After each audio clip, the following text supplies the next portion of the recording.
Okay, today we've been talking about arithmetic means. And I'm going to erase a few things right here. What we're doing is we are looking for the two numbers that we can, an arithmetic sequence has a common difference between two terms. So we're looking for a number we can add to 8 and get a number right here for the second term, and then add the same common difference to that term to get 22. And these guys in the class came up with a couple different methods of coming up with it. First of all, probably the easiest one is the one down here that says 8 plus 22 divided by 2, just finding the average between the two terms. So if you add the first and last term, 8 plus 22, divide it by 2, you get 15. And so they said that 15 is the number that goes right here. And if you look, the difference between 8 and 15 is 7. And the difference between 15 and 22 is 7. So that works out. And your common difference is 7. The other way someone did it is they took the last number and minus the first number, 22 minus 8, and got 14. They divided that by 2. So right down here, 14 divided by 2. And they got 7. And so they knew the common difference was 7. So they went 8 plus 7 is 15. And 15 plus 7 is 22. And they got it that way. So that's finding an arithmetic mean. We then moved on to these problems right here. And I'm going to erase these. Okay. Because we've already done this and I thought it was recording, but it wasn't. So I'm coming back here to teach you guys. So on these, right here, we had to find the arithmetic means between 10 and 32. 10 over here and 32 here, and we have 3 arithmetic means in between. What we do is, since there's a odd number of them, we can find the one right in the middle by adding 10 plus 32. So 32 plus and dividing by 2. That gives us 42 divided by 2, which is equal to 21. And then we found the arithmetic mean between those. So we went 21 plus 10 divided by 2. That was 31 divided by 2, which is 15.5. So we knew that this one was 15.5. And we took the last two, 32 and 21, and added them together, divided by 2, and we got 26.5. So 26.5 is this arithmetic mean, and if you'll notice, the common difference is 5.5. That was what we were adding every time, okay? So that's one way to find arithmetic means. Now on this bottom one down here, remember, you guys can rewind this if I'm going too fast and watch it again. So the bottom one down here, we added, well, we found the difference between 28 and 12, which was 16. And so we know there was 16 units between there. And then we took 16 and we divided it by 3, since there's 3 spaces, 1, 2, 3 movements that we made. We had to add 3 times to get that number, and that came out to be 5 1/3. So we had to add 5 1/3 each one of these. So 12 plus 5 1/3 is 17 1/3. And 17 1/3 plus 5 1/3 would make 22 2/3. And if we add 5 1/3 to 22 2/3, we get the 28 right over here. So that's how we found that arithmetic mean. Okay, and those were all for arithmetic sequences. Then we moved to geometric sequences. And we were looking for the number.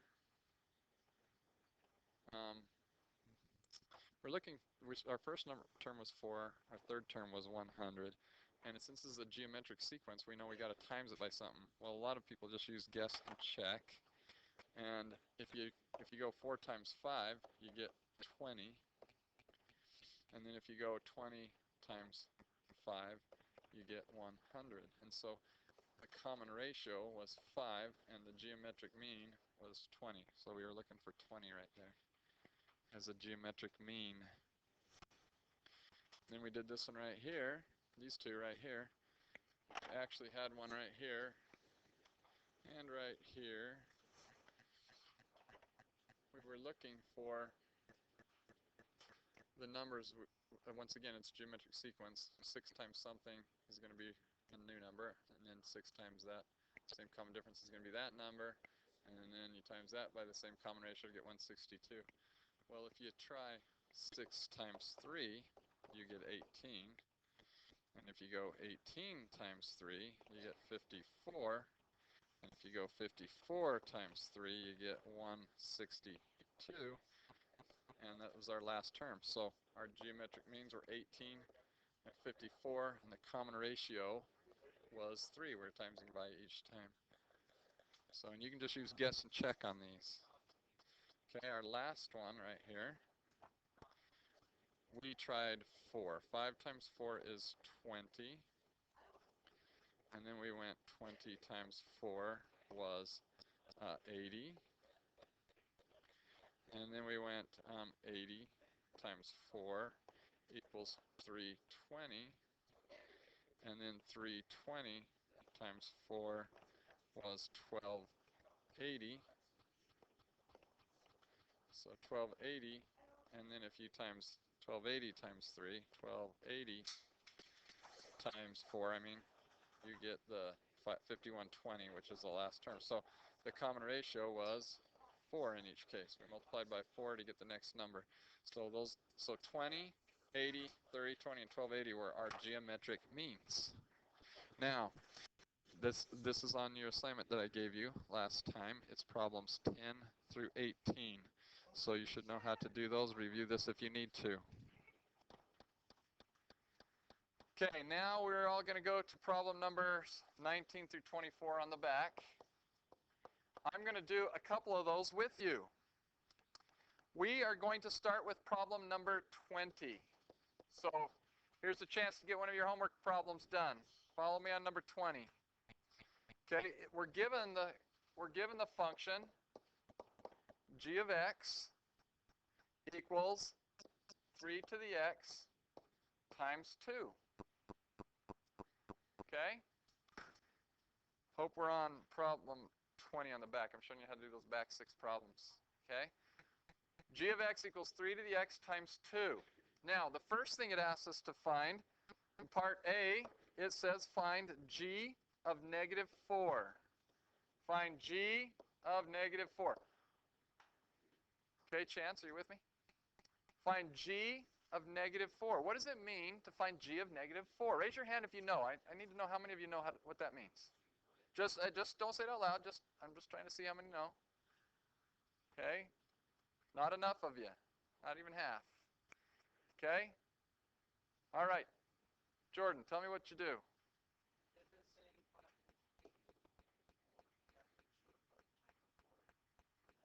That's exactly right. You put negative 4 in for x. So this means 3 to the negative 4 power times 2.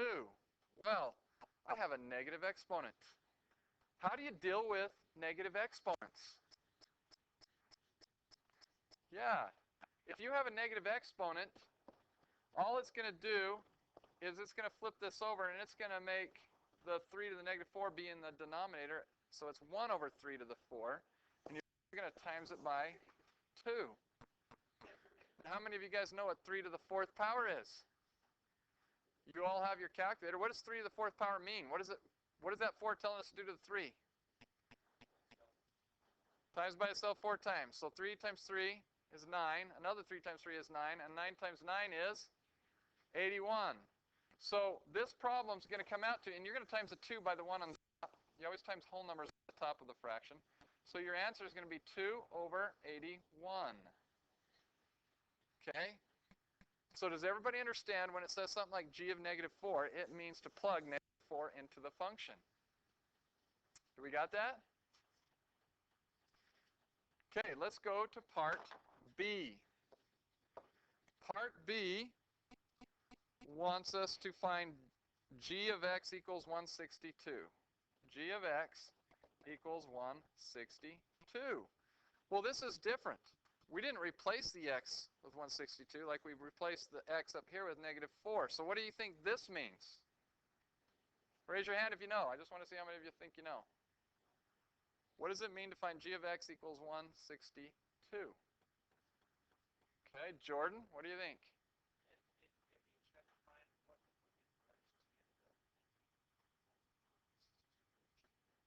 That's right. And another way to say it is if I put 162 in for g of x. Doesn't it say, here's g of x.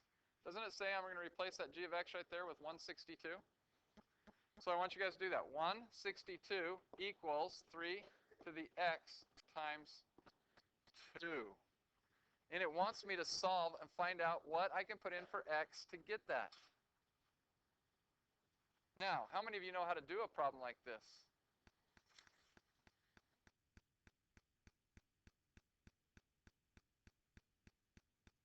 Okay. Yes.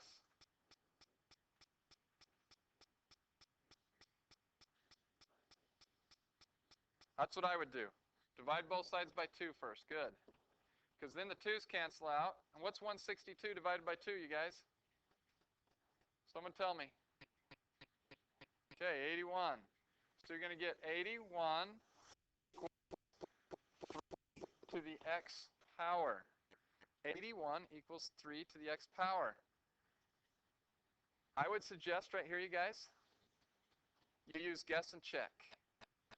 3 to what power will give us 81? We just did this problem, actually, didn't we? 4, right? 4. So x equals 4. 3 to the 4th power would give us 81. So the answer to part B was 4. Okay, we're going to do part C now. Part C asks us to find g of 1/2. Well, we just did a problem like this. What does it mean if I'm finding g to the g of 1/2? What am I going to do? Put 1/2 in for x. So I'm going to go to here and I'm going to go 3 to the 1/2 power times 2. Do you guys remember what we can rewrite 3 to the 1/2 power as? Square root of 3. Good. Remember that? So my answer is 2 times the square root of 3. So we can rewrite that. I'm going to move this up a little bit. Well, you can write it as 2 times root 3.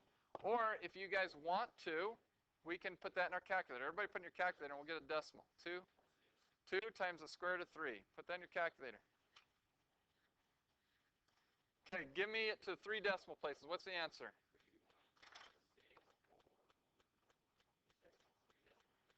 3.464. And that's how you would do that.